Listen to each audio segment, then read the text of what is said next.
You could pay off your brother's debt, my dad said after demanding I sell my apartment.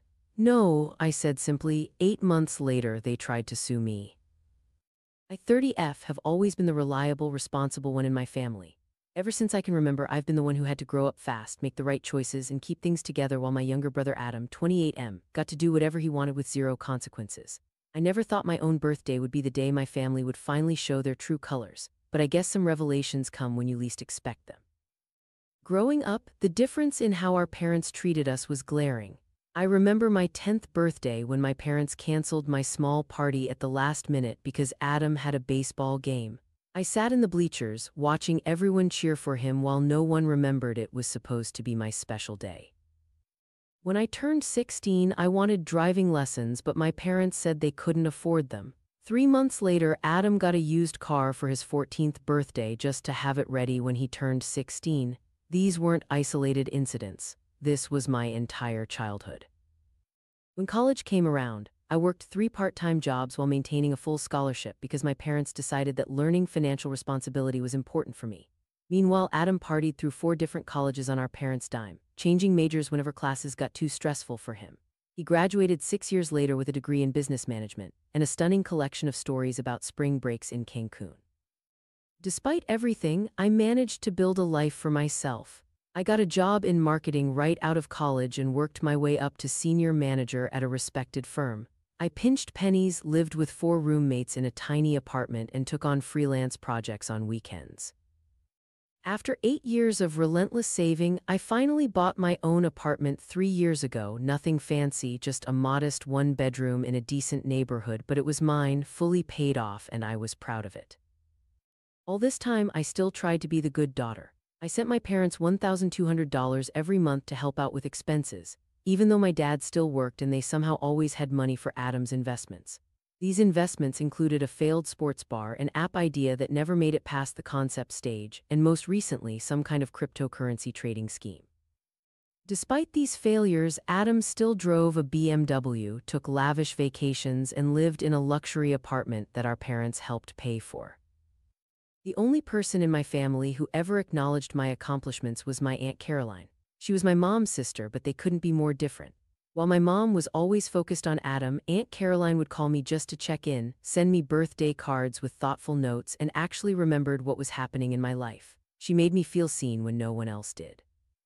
Last month, I received a text from my mom inviting me to a family dinner for my birthday. I was shocked.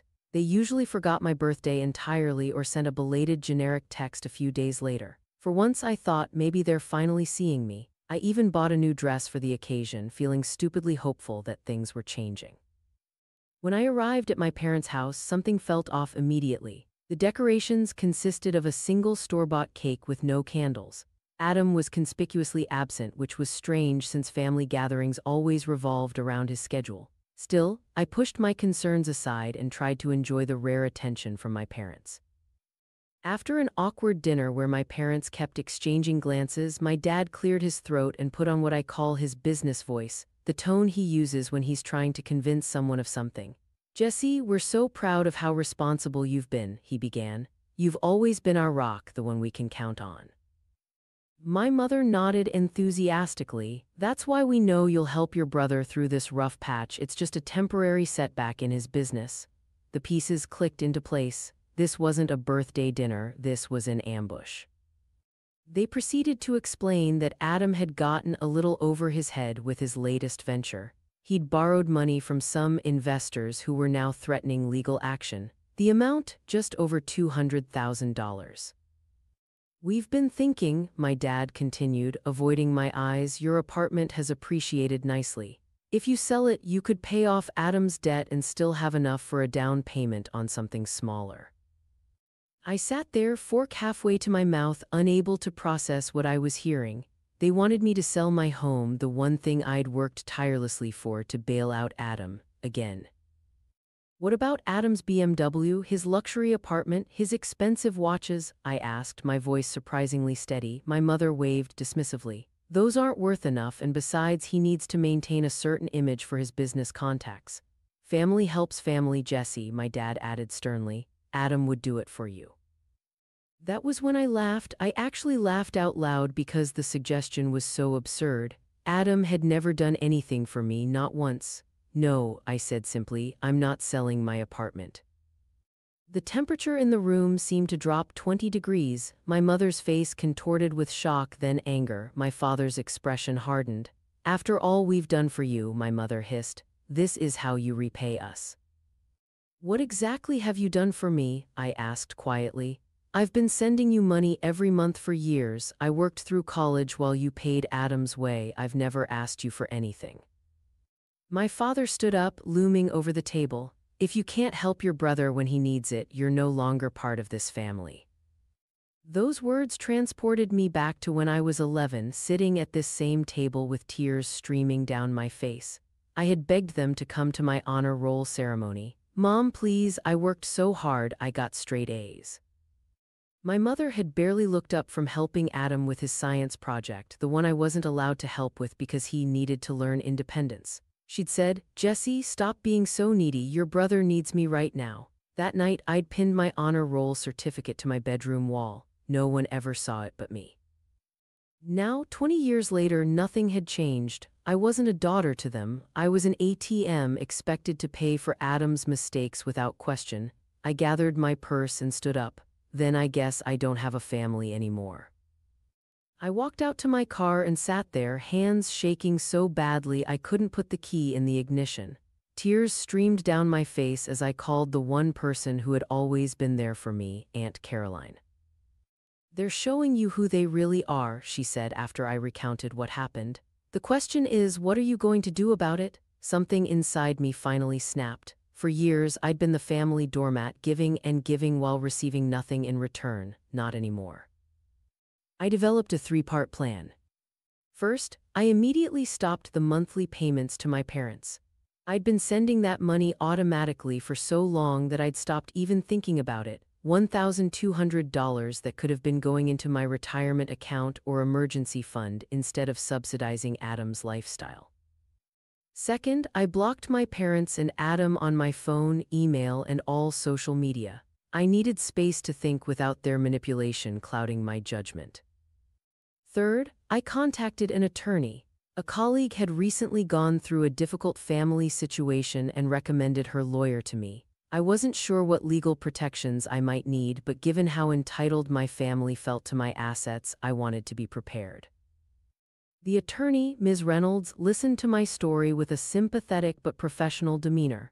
She recommended a formal cease and desist letter to establish clear boundaries and documentation if things escalated. She also suggested I install security cameras at my apartment just in case. People show unexpected sides of themselves when money is involved, she warned me. Better to be overprepared than underprepared.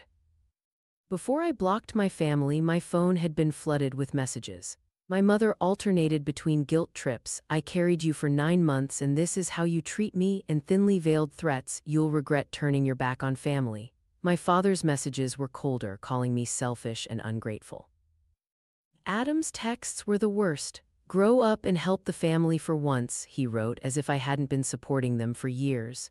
You're just bitter because mom and dad love me more. Everyone knows you're the family disappointment.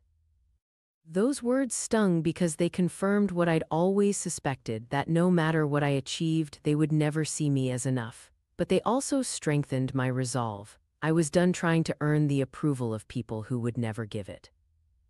The next few weeks were a nightmare. My parents somehow got my work schedule and started showing up at my office.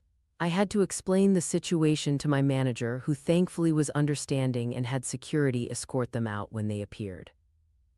They began spreading stories to extended family members about how I'd abandoned them in their time of need, turning aunts, uncles, and cousins into flying monkeys who bombarded me with messages about family duty. Adam took it a step further and posted a long rant on social media about his selfish sister who lived in luxury while letting her family suffer. The irony of this accusation coming from someone with a luxury car and designer wardrobe would have been funny if it wasn't so infuriating. The stress affected me physically. I developed anxiety, lost weight, and couldn't sleep, but I refused to give in. It was time to break the cycle. 4 weeks after my birthday dinner, the certified cease and desist letters were delivered to my parents and Adam. Ms. Reynolds had drafted them carefully, detailing the harassment and making it clear that any further contact would result in legal action. She included specific references to the workplace visits and social media defamation, establishing a paper trail.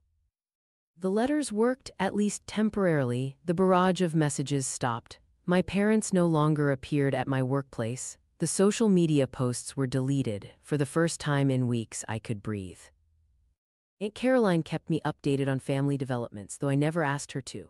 She told me my parents were facing financial difficulties now that my monthly payments had stopped. They were behind on their mortgage and considering downsizing. Adam had been forced to sell his BMW and move to a cheaper apartment. Part of me felt guilty, but a stronger part recognized that I wasn't responsible for their financial decisions. They were adults who had made their choices.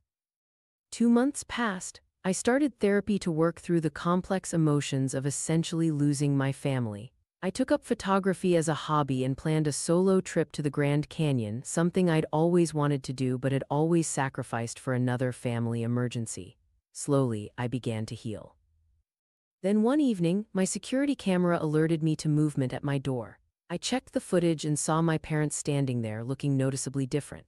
My father had lost weight and my mother's designer clothes had been replaced with simpler attire. They knocked repeatedly, called my name, and eventually left a note that I retrieved once they were gone. The note was a mixture of apology and subtle manipulation. "We miss you and want to make things right. Family should stick together through hard times. Please call us when you're ready to talk." Not a word about respecting my boundaries or acknowledging how they had treated me. Just another attempt to pull me back into the dysfunctional family dynamic. I reported the incident to Ms. Reynolds, who advised me to document it but take no action unless they returned. I doubled down on my self-care routine, focusing on building the life I wanted rather than the one my family tried to force me into. 4 months after the birthday dinner incident, Aunt Caroline called with news. Adam had finally taken a regular job at a local marketing firm, ironically, a competitor of my company. My parents had sold their house and moved into a 2-bedroom condo. They were telling everyone who would listen about their ungrateful daughter who had abandoned them, but fewer people were sympathetic now that the initial shock had worn off. "They're learning that actions have consequences," Aunt Caroline said, something Adam should have learned decades ago. By the 6-month mark, I had transformed. Therapy had given me tools to recognize and counter the manipulation tactics I'd grown up with. I'd made new friends through my photography club, genuine relationships based on mutual respect rather than obligation. I'd even started dating someone who valued my independence and ambition instead of trying to exploit it. The guilt still surfaced occasionally. Decades of conditioning doesn't disappear overnight. But now I recognized those feelings for what they were, the result of calculated manipulation, not genuine wrongdoing on my part. Then came the email from my mother. Somehow she'd gotten hold of my work email address, likely through Adam's connections at his new job. The message was desperate. They were facing eviction, Adam's car had been repossessed, and they had nowhere to turn. Could I find it in my heart to help them one last time?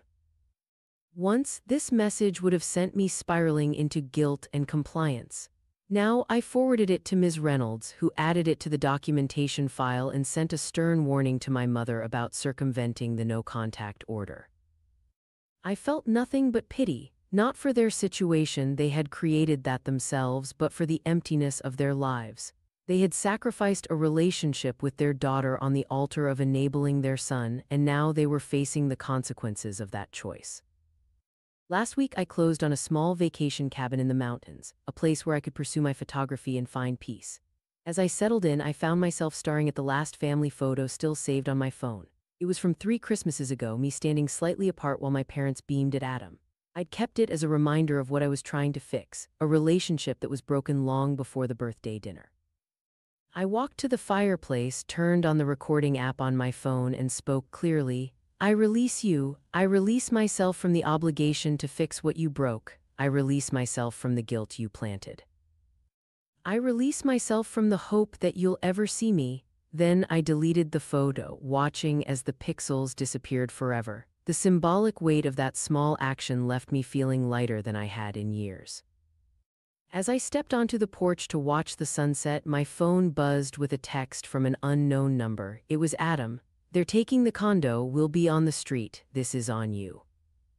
I blocked the number without responding and turned my attention back to the brilliant orange sky. My brother had spent a lifetime escaping the consequences of his actions. It wasn't my job to rescue him anymore. Some people might think I'm being harsh. Maybe I am. But after 30 years of putting my family's needs before my own, I've learned an important lesson. You can't set yourself on fire to keep others warm, especially when they only notice the warmth, never the burning. I don't know what the future holds. Maybe someday, if my parents show genuine change and respect for my boundaries, we might rebuild some kind of relationship. But it won't be one based on financial exploitation or emotional manipulation. And if that day never comes, I'm at peace with that too. Because for the first time in my life, I'm putting myself first, and it feels like freedom.